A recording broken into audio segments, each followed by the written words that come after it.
Hello friends, welcome to Gurukul classes with the exam academy. जैसा आपको पता है कि हम यहाँ पे डिस्कस कर रहे हैं सामान्य ज्ञान मतलब जीके से रिलेटेड यहाँ क्वेश्चन सीरीज को हम डिस्कस कर रहे हैं और ये हमारा जीके की सीरीज का पार्ट 5 है, जिसमें अगेन आपके लिए कुछ इंपॉर्टेंट क्वेश्चंस को लेकर आए हुए हैं। तो चलिए यहाँ एक एक क्वेश्चन को वन बाय वन डिस्कस करना हम शुरू करते हैं।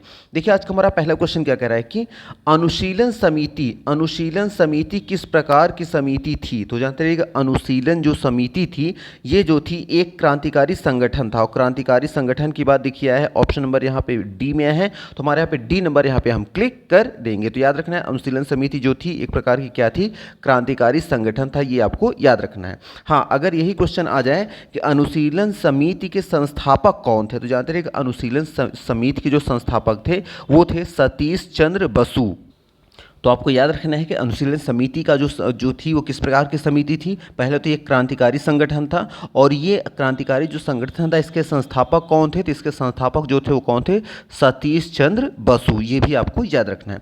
फिर देखिए आ जाते हैं सेकंड नंबर, हमारा क्वेश्चन क्या कह रहा है कि निम्नलिखित में से कौन सी नदी प्रारंभ में अरुणा नदी के नाम से जानी जाती थी। इसका मतलब कि पहला तो इसका नाम क्या था, अरुणा नदी था, लेकिन अब बाद में नाम उसका बदल दिया गया। तो कह रहे हैं कौन सी वो नदी थी जो पहले अरुणा नदी के नाम से जानी जाती थी। देखिए ऑप्शन में क्या है, सोन, कोसी, चंबल और यमुना। तो जानते रहिएगा वह नदी जो पहले अरुणा नदी के नाम से जानी जाती है अब उसका नाम है कोसी नदी। और कोसी देखिए ऑप्शन नंबर यहाँ बी में है, तो हम बी नंबर को क्लिक कर देंगे। जानते रहिए कोसी नदी को पहले अरुणा नदी कहा जाता था। फिर देखिए आ जाएंगे थर्ड नंबर, हमारा क्वेश्चन क्या कह रहा है कि तवा किसकी सहायक नदी है। तो जानते रहिएगा तवा नामक जो नदी है ये तवा नदी जो है नर्मदा नदी की सहायक नदी है और नर्मदा देखिए है ऑप्शन नंबर यहाँ पे ए में, तो हमारे यहाँ ए नंबर राइट आंसर हो जाएगा। आपको याद रखना है कि तवा जो है ये नर्मदा नदी की सहायक नदी है। फिर देखिए फोर्थ नंबर, हमारा क्वेश्चन क्या कह रहा है कि किसको समाप्त किया जा सकता है, किसको समाप्त किया जा सकता है पर भंग नहीं किया जा सकता। अब देखिए ऑप्शन में क्या है, विधानसभा, विधान परिषद, ग्राम पंचायत और नगर पालिका। तो जानते रहिएगा जिसको समाप्त तो किया जा सकता है लेकिन भंग नहीं किया जा सकता ये है विधान परिषद। और विधान परिषद देखिए है ऑप्शन नंबर बी में, तो हमारे यहाँ पे बी नंबर राइट आंसर हो जाएगा। आपको याद रखना है कि विधान परिषद को भंग नहीं किया जा सकता है, इसको समाप्त किया जा सकता है, इसलिए ऑप्शन नंबर हमारा बी यहाँ पे राइट आंसर हो जाएगा। फिर देखिए फिफ्थ नंबर क्वेश्चन आ जाएंगे। फिफ्थ नंबर हमारा क्वेश्चन क्या कर रहा है कि 1907 के कांग्रेस के सूरत अधिवेशन की अध्यक्षता किसने की थी। इसका मतलब जो कांग्रेस की जो 1907 में जो अधिवेशन हुआ था, सूरत में जो अधिवेशन हुआ था, वो सूरत में जो अधिवेशन हुआ था उसकी अध्यक्षता किसने की थी 1907 में जो हुआ था। तो जानते रहिएगा 1907 के कांग्रेस के सूरत अधिवेशन की अध्यक्षता जिन्होंने की थी वो थे डॉक्टर रास बिहारी घोष। और डॉक्टर रास बिहारी घोष दिखे हैं ऑप्शन नंबर यहाँ पे ए में आए हैं, तो हमारे यहाँ पे ए नंबर राइट आंसर हो जाएगा। आपको याद रखना है कि 1907 के कांग्रेस के सूरत अधिवेशन की अध्यक्षता डॉक्टर रास बिहारी घोष जी ने किया था।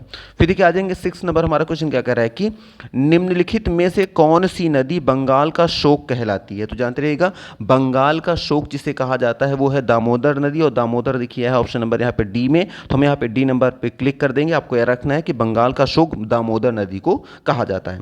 फिर देखिए आ जाएंगे सेवन नंबर, हमारा क्वेश्चन क्या कह रहा है कि 1907 में हुए कांग्रेस के उदारवादी व उग्रवादी नेताओं के बीच संघर्ष एवं मतभेद का कारण क्या था।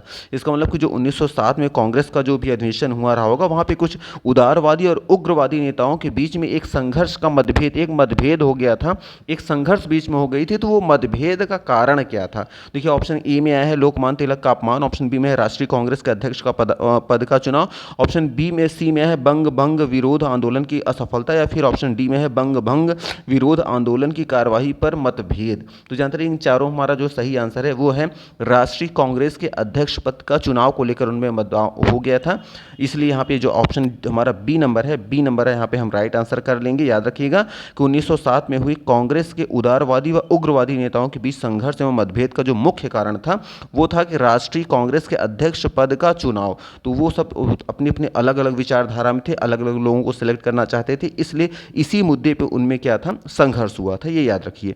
फिर देखिए आ जाएंगे 8 नंबर, हमारा क्वेश्चन क्या कह रहा है कि निम्नलिखित नदियों में से कौन एक विनाशक नदी कहलाती है। तो विनाशक नदी के नाम से कौन सी नदी जानी जाती है। तो जानते रहिएगा विनाशक नदी के नाम से जो नदी जानी जाती है वो नदी है कोसी नदी, और कोसी नदी देखिए है ऑप्शन नंबर यहाँ पे सी में है, तो हमारे यहाँ पे सी नंबर हम राइट आंसर कर देंगे। तो याद रखिएगा कोसी नदी को विनाशक नदी भी कहा जाता है।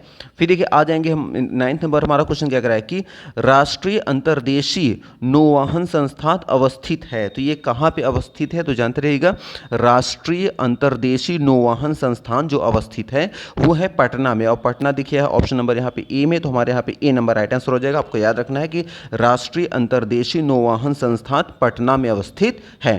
फिर देखिए आ जाएंगे 10th नंबर हमारा क्वेश्चन क्या करा है कि कांग्रेस लीग समझौता का दूरगामी परिणाम क्या हुआ। तो जो कांग्रेस लीग जो हुई थी, जो कांग्रेस लीग की जो समझौता हुआ था उसका दूरगामी परिणाम क्या हुआ। देखिए ऑप्शन में ए में क्या है, भारत का विभाजन तथा पाकिस्तान का निर्माण। ऑप्शन बी में है दोनों संस्थाओं ने मिलकर स्वतंत्रता के लिए प्रयास किया। या फिर ऑप्शन सी हिंदू मुस्लिम एकता को बल मिला। या फिर ऑप्शन डी ब्रिटिश सरकार की फूट डालो व राज करो नीति असफल हुई। तो इसका जो कांग्रेस लीग समझौते का जो दूरगामी परिणाम था इन चारों में क्या था। तो जानते रहिएगा इन चारों का जो परिणाम जो निकला था वो था भारत का विभाजन तथा पाकिस्तान का निर्माण। ये जो था कांग्रेस लीग समझौते का जो दूरगामी परिणाम जो निकला वो भारत का विभाजन तथा पाकिस्तान का निर्माण था। तो ये ऑप्शन नंबर देखिए ए में आया है, तो हमारे यहाँ पे ए नंबर यहाँ पे हम राइट आंसर कर देंगे। आपको याद रखना है कि कांग्रेस लीग समझौते का दूरगामी जो परिणाम हुआ वो क्या हुआ, भारत का विभाजन तथा पाकिस्तान का निर्माण हुआ था। फिर देखिए आ जाएंगे 11 नंबर हमारा क्वेश्चन क्या कह रहा है कि निम्न में कौन सी नदी हिमालय से परे की नदी है। मतलब वो हिमालय से परे की नदी कौन सी नदी है। तो जानते रहिएगा जो नदी हिमालय से परे की नदी है वो है सतलज नदी। और सतलज देखिए आया है ऑप्शन नंबर यहाँ पे बी में, तो हम यहाँ पे बी नंबर को क्लिक कर देंगे। देखिए क्वेश्चन ऐसा भी आ सकता है कि कौन सी नदी हिमालय से नहीं निकली है, इस तरह से भी क्वेश्चन आ जाता है, तो वो हमारा रहेगा सतलज नदी। अब यह है कि सतलज नदी जो है कहाँ से निकली हुई है, अगर ये पूछ ले कि सतलज, हाँ एक चीज़ और क्वेश्चन यहाँ बनता है कि सतलज नदी का एक और आ सकता है कि सतलज नदी का पौराणिक नाम क्या है। तो जानते रहिएगा सतलज नदी का जो पौराणिक नाम है वो है शतुर्दी। तो आपको ये भी पॉइंट याद रखना है, क्वेश्चन ऐसे भी आ सकता है कि सतलज का पौराणिक नाम क्या है। तो पौराणिक नाम क्या है, शतुर्दी है। हाँ अगर ये क्वेश्चन आ जाए कि सतलज नदी कहाँ से निकली है, तो जानते रहिएगा सतलज नदी जो निकली है वो राक्षस ताल नाम है, उस जगह का नाम है राक्षस ताल से निकली है। इसी को स्थानीय भाषा में लोग चेन कंबाल के नाम से भी जाना जाता है।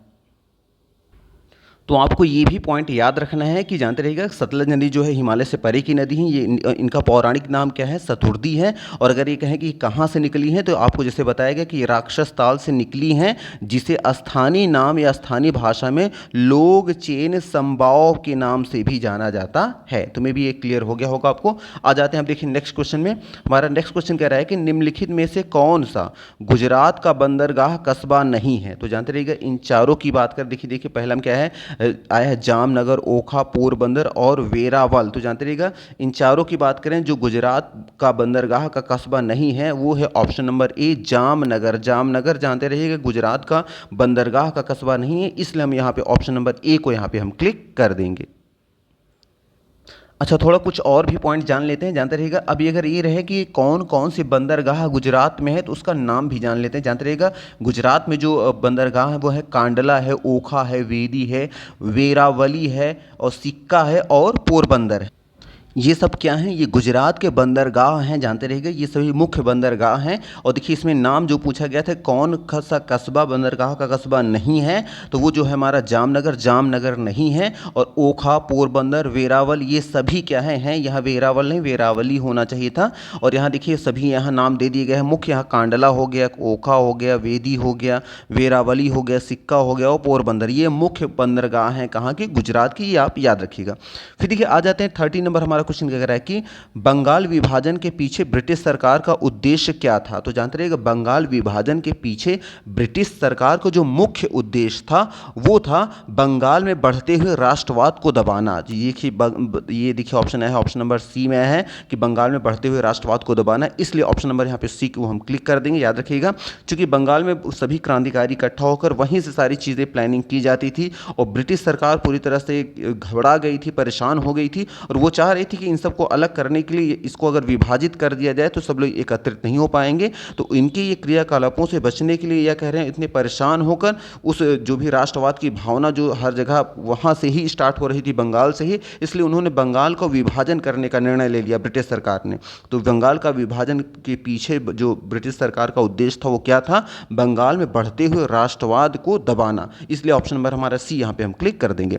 फिर देखिए आ जाएंगे हम 14 नंबर हमारा क्वेश्चन कह रहा है कि निम्नलिखित में से किस नदी को बिहार का शोक कहा जाता है? तो जानते रहिएगा बिहार का शोक जिस नदी को कहा जाता है वो नदी है कोसी नदी। और कोसी नदी देखिए आया है ऑप्शन नंबर यहाँ पे बी में आया है, तो हमारे यहाँ पे बी नंबर यहाँ पे राइट आंसर हो जाएगा। आपको याद रखना है कि कोसी नदी जो है बिहार का शोक कहलाती है। तो आइए इसके अलावा कुछ और भी पॉइंट्स जान लेते हैं कि कुछ और नदियां हैं जो शोक कहलाती हैं। तो कहाँ की कौन सी नदी शोक कहलाती है, थोड़ा सा 2-4 पॉइंट इसको भी आइए डिस्कस कर लेते हैं। याद रखिएगा दामोदर नदी बंगाल का शोक कहलाती है, महानदी जो है उड़ीसा का शोक कहलाती है, कोसी नदी बिहार का शोक कहलाती है, और पीली नदी जो है ये चीन का शोक कहलाती है, और मेकांड नदी जो है ये कंबोडिया का शोक कहलाती है। इसको स्क्रीन पर आप देख भी सकते हैं। तो आपको ये सारे पॉइंट्स याद रखने हैं कि दामोदर नदी बंगाल का शोक कहलाती है, महानदी उड़ीसा का शोक कहलाती है, कोसी नदी बिहार का शोक कहलाती है, पीली नदी चीन का शोक कहलाती है, और मेकांग नदी जो है कंबोडिया का शोक कहलाती है। तो मे भी ये आपको क्लियर हो गया होगा। अब आ जाते देखिए 15 नंबर हमारा क्वेश्चन क्या कह रहा है कि भारत के निम्नलिखित बंदरगाहों में से कौन सा एक ओडिशा तट पर स्थित है? इसका मतलब कि जो यहाँ पे बंदरगाह दिए गए हैं इन बंदरगाहों में कौन सा ऐसा बंदरगाह है जो उड़ीसा में स्थित है? तो जानते रहिएगा उड़ीसा में जो बंदरगाह स्थित है वो है आपका पारादीप। और पारादीप देखिए है ऑप्शन नंबर यहाँ पे सी में है, तो हम यहाँ पे सी नंबर को क्लिक कर देंगे। याद रखना है कि पारादीप जो है ये बंदरगाह ये उड़ीसा तट पर स्थित है। हाँ, अगर अदर बात करें हल्दिया, ये हल्दिया जो बंदरगाह है ये कहाँ पे स्थित है? तो जानते रहिएगा ये जो हल्दिया है ये है पश्चिम बंगाल में। और मुंबई बंदरगाह की बात करें तो मुंबई तो मुंबई में ही है। मुंबई के लिए ये पॉइंट आपको याद रखना है कि मुंबई में जो बंदरगाह है मुंबई में तो है ही, लेकिन इसके साथ साथ ये हमारे देश का सबसे बड़ा प्राकृतिक बंदरगाह है, ये भी आपको याद रखना है। अगर बात करें कि विशाखापट्टनम ये जो है बंदरगाह ये कहाँ पे है, तो जानते रहिएगा विशाखापट्टनम जो बंदरगाह है ये है आंध्र प्रदेश में, और जानते रहिएगा यह देश का चौथा सबसे बड़ा बंदरगाह है, ये भी आपको याद रखना है। तो ये सारे पॉइंट्स आपको याद रख लेना है कि जैसे क्वेश्चन हमारा कह रहा था उड़ीसा तट पर कौन सा है, तो उड़ीसा तट पर तो पारादीप हो गया, लेकिन अदर क्वेश्चन ऑप्शन की बात करें हल्दिया जो है ये पश्चिम बंगाल में है, और मुंबई जो है ये मुंबई में है ही, लेकिन इसमें मुंबई में ये याद रखना है कि ये हमारे देश का सबसे बड़ा प्राकृतिक बंदरगाह है। और विशाखापट्टनम के बारे में आपको ये याद रखना है कि विशाखापट्टनम बंदरगाह है आंध्र प्रदेश में, और यह जानते रहिएगा देश का सबसे बड़ा चौथा बंदरगाह है, ये भी आपको याद रखना है। फिर देखिए आ जाते हैं 16 नंबर हमारा क्वेश्चन क्या कह रहा है कि बंगाल विभाजन के विरुद्ध विद्रोह का नेतृत्व किसने किया था? तो जानते रहिएगा बंगाल विभाजन के विरुद्ध विद्रोह का नेतृत्व जिन्होंने किया था वो थे सुरेंद्रनाथ बनर्जी। और सुरेंद्रनाथ बनर्जी देखिए हैं ऑप्शन नंबर ए में, तो हमारे यहाँ पे ए नंबर राइट आंसर हो जाएगा। आपको याद रखना है बंगाल विभाजन के विरुद्ध विद्रोह का नेतृत्व जिन्होंने किया था वो कौन थे? सुरेंद्रनाथ बनर्जी। फिर देखिए आ जाते हैं हमारा 17 नंबर क्वेश्चन क्या कह रहा है कि निम्नलिखित में से कौन सी नदी दक्षिण उत्तर की ओर प्रवाहित होती है? तो जानते रहिएगा वह नदी जो दक्षिण से उत्तर की ओर प्रवाहित होती है वो नदी है बेतवा नदी। और बेतवा नदी देखिए है ऑप्शन नंबर यहाँ पे डी में, तो हम यहाँ पे डी नंबर को क्लिक कर देंगे। आपको याद रखना है कि बेतवा नदी जो है ये दक्षिण से उत्तर की ओर बहती है, ये आपको याद रखना है। फिर देखिए आ जाएंगे 18 नंबर हमारा क्वेश्चन क्या कह रहा है कि भारत में अंतःस्थलीय जलमार्गों के लिए प्रयोग की जाने वाली नदी कौन सी है? तो जानते रहिएगा भारत में अंतःस्थलीय जलमार्गों के लिए प्रयोग की जाने वाली जो नदी है वो नदी है गंगा नदी। और गंगा नदी देखिए है ऑप्शन नंबर यहाँ पे ए में, तो हमारा ए नंबर राइट आंसर हो जाएगा। आपको याद रखना है कि अंतःस्थलीय जलमार्गों के लिए प्रयोग की जाने वाली जो नदी है वो कौन सी है? गंगा नदी है।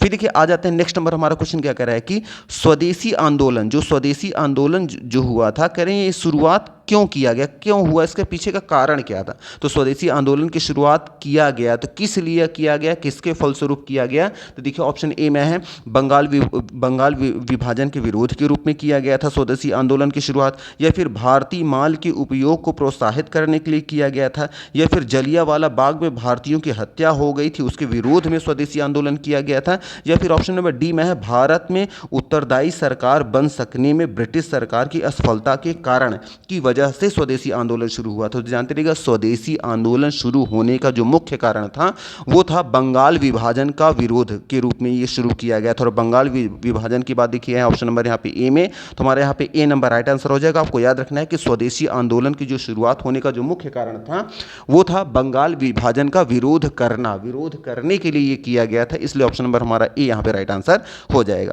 फिर देखिए आ जाएंगे नेक्स्ट नंबर हमारा 20 नंबर क्वेश्चन क्या कह रहा है कि विश्व का सबसे बड़ा विश्व का सबसे बड़ा नदी द्वीप माजुली का निर्माण करने वाली नदी कौन है? तो जानते रहिएगा विश्व की सबसे बड़ा नदी द्वीप, उस नदी द्वीप का नाम क्या है? माजुली। और इसका निर्माण करने वाली जो नदी है वो नदी है आपकी ब्रह्मपुत्र। और ब्रह्मपुत्र देखिए है ऑप्शन नंबर यहाँ पे डी में, तो हमारे यहाँ पे डी नंबर राइट आंसर हो जाएगा। अब देखिए यहाँ पे कई क्वेश्चन बन सकते हैं, एक से ज़्यादा। पहला क्वेश्चन तो यही है कि विश्व का सबसे बड़ा नदी द्वीप माजुली जिसका नाम है का निर्माण करने वाली नदी कौन है? ब्रह्मपुत्र। दूसरा क्वेश्चन ये बन सकता है कि विश्व का सबसे बड़ा नदी द्वीप कौन है? तो कौन है? तो वो माजुली है, ये आपको याद रखना है। और तीसरा इसमें क्वेश्चन ये बन सकता है कि याद रखिएगा कि कौन सी वो नदी है जिसका उद्गम भारत में नहीं हुआ? तो जानते रहिएगा ऐसे वह नदी जिसका उद्गम भारत में नहीं हुआ है वो भी ब्रह्मपुत्र नदी ही है। अगर ये है कि ठीक है भारत में इसका उद्गम नहीं हुआ है तो कहाँ से निकली है ये नदी? तो ये तिब्बत से निकली, आपको याद रखना है। तो आपको ये सारे पॉइंट्स याद रखना है। पहला क्या है कि विश्व का सबसे बड़ा नदी द्वीप कौन सा है? माजुली, ठीक है। और इसका निर्माण कौन सी नदी करती है? ब्रह्मपुत्र। और ये क्वेश्चन आ जाए कि ब्रह्मपुत्र का उद्गम कहाँ हुआ है, तो आपको याद रखना है तिब्बत में हुआ है। और ये क्वेश्चन ऐसे भी आ सकता है कि कौन सी वो नदी है जिसका उद्गम भारत में नहीं हुआ है, तो आपको याद रखना है वो ब्रह्मपुत्र नदी है, क्योंकि इसका उद्गम तिब्बत में हुआ है। फिर देखिए आ जाए नेक्स्ट क्वेश्चन में, हमारा 21 नंबर क्वेश्चन क्या कह रहा है कि राष्ट्रीय राजमार्ग 7 जो आया है ये नहीं गुजरता है, तो कहाँ से नहीं गुजरता है या किस राज्य से नहीं गुजरता है? देखिए ऑप्शन में क्या है? मध्य प्रदेश, कर्नाटक, महाराष्ट्र, केरल। तो जानते रहिएगा राष्ट्रीय राजमार्ग जो 7 है ये जो है ये नहीं गुजरता है केरल से। और केरल देखिए है ऑप्शन नंबर यहाँ डी में, तो हमारे यहाँ पे डी नंबर राइट आंसर हो जाएगा। आपको याद रखना है कि राष्ट्रीय राजमार्ग जो 7 है वो केरल से नहीं गुजरता है। फिर देखिए आ जाएंगे 22 नंबर, हमारा क्वेश्चन कह रहा है कि महाराष्ट्र में गणपति जो उत्सव होता है इसका प्रारंभ करने का श्रेय किसे प्राप्त है? तो जानते रहिएगा महाराष्ट्र में गणपति जो उत्सव मनाया जाता है इसको शुरू करने का जो श्रेय है ये है बाल गंगाधर तिलक जी को। और बाल गंगाधर तिलक देखिए हैं ऑप्शन नंबर सी में, तुम्हारे यहाँ सी नंबर राइट आंसर हो जाएगा। आपको याद रखना है कि महाराष्ट्र में गणपति उत्सव का प्रारंभ करने का जो श्रेय दिया जाता है वो दिया जाता है बाल गंगाधर तिलक जी को। फिर देखिए आ जाएंगे नेक्स्ट नंबर, हमारा क्वेश्चन क्या कह रहा है कि 23 नंबर क्वेश्चन कह रहा है कि तिब्बत में मानसरोवर झील के पास किस नदी का उद्गम स्रोत स्थित है? तो कह रहे हैं तिब्बत में मानसरोवर झील के पास किस नदी का उद्गम स्रोत स्थित है? तो याद रखिएगा तिब्बत में मानसरोवर झील के पास जिस नदी का स्रोत स्थित है वो सिंधु भी है, सतलज भी है और ब्रह्मपुत्र भी है। इसलिए हमारा जो ऑप्शन नंबर हो जाएगा डी, इनमें से सभी हम डी नंबर को क्लिक कर देंगे। आपको याद रखना है कि तिब्बत में मानसरोवर झील के पास जिन जिन नदियों का स्रोत स्थित है वो नदियां हैं सिंधु नदी भी है, सतलज भी है और ब्रह्मपुत्र भी है। इन तीनों नदियों का जो है उद्गम स्रोत कहाँ पे है? तिब्बत में मानसरोवर झील के पास है। इसलिए हमारा यहाँ ऑप्शन नंबर डी यहाँ पे सही हो जाएगा। फिर देखिए आ जाएंगे हमारा नेक्स्ट नंबर क्वेश्चन क्या कह रहा है कि www को सृजित करने का श्रेय किसे है? मतलब जो आप वेबसाइट में देखते हैं ना www. करके जो भी वेबसाइट बनाई जाती है, तो क्या जो www का जो कॉन्सेप्ट है ये किसने दिया था, इसका श्रेय किसे जाता है? तो जानते रहिए कि www का उस सृजित करने का जो श्रेय जाता है ये जाता है टीम बर्नर्स ली को। और देखिए बर्नर्स ली आए हैं, देखिए ऑप्शन नंबर बी में है, तो यहाँ पर हमारा बी नंबर राइट आंसर हो जाएगा। आपको याद रखना है कि www को सृजित मतलब होता है बनाने का जो श्रेय है ये गया है टीम बर्नर्स ली को जाता है। इसलिए ऑप्शन नंबर हमारा बी यहाँ पे राइट आंसर हो जाएगा। फिर देखिए आ जाएंगे यहाँ पे 25 नंबर, हमारा क्वेश्चन क्या कह रहा है कि मुस्लिम लीग की स्थापना का श्रेय जाता है। तो मतलब मुस्लिम लीग की जो स्थापना हुई इसका स्थापना करने का जो श्रेय जाता है वो किसे जाता है? तो जानते रहिएगा मुस्लिम लीग की स्थापना का जो श्रेय जाता है ये जाता है सलीम मुल्ला को। और सलीम मुल्ला देखिए हैं ऑप्शन नंबर यहाँ पे सी में, तो हमारे यहाँ पे सी नंबर राइट आंसर हो जाएगा। याद रखिएगा मुस्लिम लीग जैसे ही हम नाम लेते हैं तो मोहम्मद अली जिन्ना का नाम आ जाता है तुरंत, लेकिन आपको याद रखना है कि मुस्लिम लीग की स्थापना का जो श्रेय जाता है वो मोहम्मद अली जिन्ना को नहीं बल्कि अली सलीम मुल्ला को जाता है, ये याद रखिएगा। इसलिए ऑप्शन नंबर हमारा यहाँ सी में राइट आंसर हो जाएगा। फिर देखिए आ जाएंगे 26 नंबर, हमारा क्वेश्चन क्या कह रहा है कि सिंधु नदी की लंबाई उतनी ही है जितनी की ब्रह्मपुत्र नदी की। तो कह रहे हैं यह लंबाई कितनी है? देखिए फिर से क्वेश्चन समझ लीजिए, कह रहे हैं कि सिंधु नदी की लंबाई उतनी ही है जितनी ब्रह्मपुत्र की है। तो कह रहे हैं कि ये लंबाई है कितनी? दोनों नदियों की लगभग सेम ही है, तो कह रहे हैं ये लंबाई कितनी है? तो जानते रहिएगा सिंधु नदी और ब्रह्मपुत्र दोनों नदियों की जो लंबाई है वो है 2900 किलोमीटर। और 2900 किलोमीटर देखिए है ऑप्शन नंबर बी में, तुम्हारे यहाँ पे बी नंबर राइट आंसर हो जाएगा। अब देखिए क्वेश्चन ऐसे भी पूछा जा सकता है कि सिंधु नदी की लंबाई कितनी कितनी है, तो 29 किलोमीटर होगी। अगर आ जाए ब्रह्मपुत्र नदी की लंबाई कितनी है, तब भी हमारा ऑप्शन क्या होगा, 2900 किलोमीटर ही रहेगी, ये याद रखिएगा। फिर देखिए आ जाएंगे 27 नंबर, हमारा क्वेश्चन क्या कह रहा है कि ट्राई निम्नलिखित में से किस क्षेत्र की नियामक संस्था है। नियामक का मतलब होता है नियम बनाने वाली संस्था, मतलब जो ट्राई है ये किस टाइप की संस्था है, किस क्षेत्र के लिए नियम, रूल्स और रेगुलेशन निर्माण करती है या बनाती है। तो जानते रहिएगा ट्राई जो है ना, ये दूर संचार से संबंधित नियामक संस्था है, और दूर संचार देखिए ऑप्शन नंबर यहाँ पे डी में, तो हम यहाँ पे डी नंबर क्लिक कर देंगे। आपको याद रखना है कि ट्राई जो है ये जो जिस क्षेत्र की नियामक संस्था है वो कौन सा क्षेत्र है, दूर संचार क्षेत्र है, आपको याद रखना है, टेलीकॉम। फिर देखिए आ जाएंगे 28 नंबर, हमारा क्वेश्चन क्या कह रहा है कि भारतीय राष्ट्रीय कांग्रेस का प्रथम विभाजन कब हुआ था। तो जानते रहिएगा भारतीय राष्ट्रीय कांग्रेस का जो प्रथम विभाजन हुआ था वो हुआ था 1907 में, और 1907 दिखे है ऑप्शन नंबर यहाँ पे सी में है, तो हम सी नंबर को क्लिक कर देंगे। आपको याद रखना है कि भारतीय राष्ट्रीय कांग्रेस का जो प्रथम विभाजन हुआ था वो हुआ था 1907 में।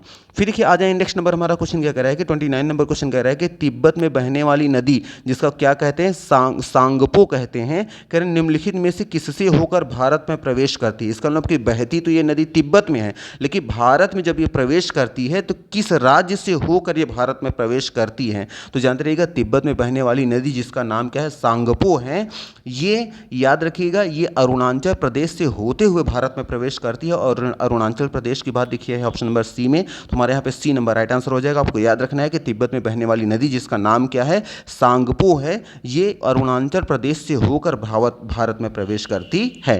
फिर देखिए आ जाएंगे 13 नंबर, हमारा क्वेश्चन क्या कह रहा है कि वह पत्तन जिसे देश का पहला कोप्रेंट पत्तन का दर्जा प्राप्त है वो है। तो अब देखिए यहाँ थोड़ा सा समझ लेते हैं पहले कि ये पत्तन क्या है, जिनको नहीं समझ में आ रहा है तो थोड़ा सा जान लीजिएगा कि पत्तन जो होता है ये भी एक प्रकार का बंदरगाह ही होता है। अब देखिए बंदरगाह और पत्तन में दोनों ऑलमोस्ट सेम होते हैं, थोड़ा सा डिफरेंट होता है, इसको समझ लेते हैं।